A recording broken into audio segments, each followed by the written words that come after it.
We're here surrounded by all these fantastic LEGO constructions. Has it been a good year for LEGO?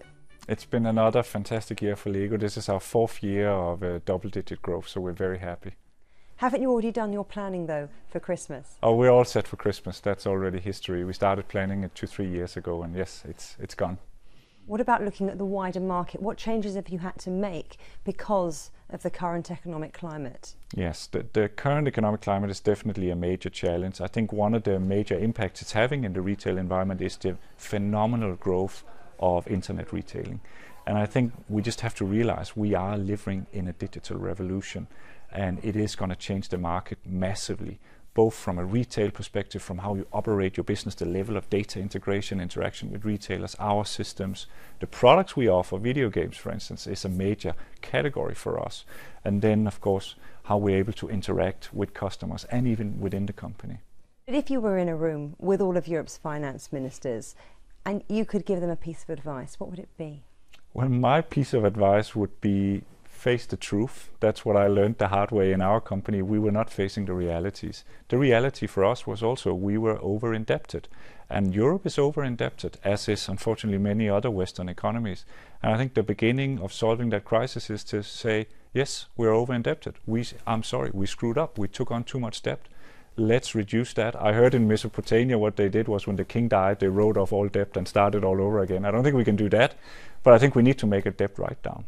We all think we're richer than we are. Our pensions are vested in these companies who've taken on too much debt on behalf of governments and households, and we have to realize we're not as rich as we thought.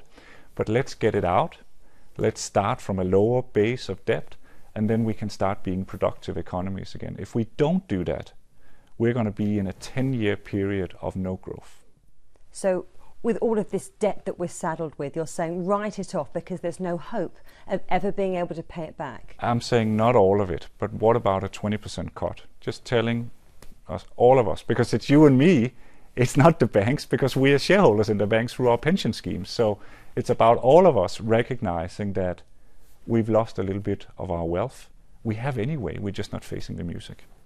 You seem quite relaxed about the economic crisis, that you've thought about it quite a lot. What are the things, though, that are keeping you up at night, that make you worry about the future for LEGO? Yeah, what really makes me quite worried about the economic crisis, at least, and its impact on LEGO, is that I think we are moving from a 30-year period of just borrowing more and more money at the government level, but certainly also at the household level. And I think we have, in some ways, been able to benefit from that level of consumption. I think we're coming into a phase now where there will be deleveraging, there will be increasing raw material costs, there will not be so much cheap labor available around the world. So I think we're coming into a different phase, and that's why we at LEGO have named our ability to scale our business and our ability to be adaptable as a business as the major challenge for the future. So we're stressing ourselves to be even more adaptable than we've been in the past, because I think it's going to be crucial to survival in these kind of times. Okay, let's do it.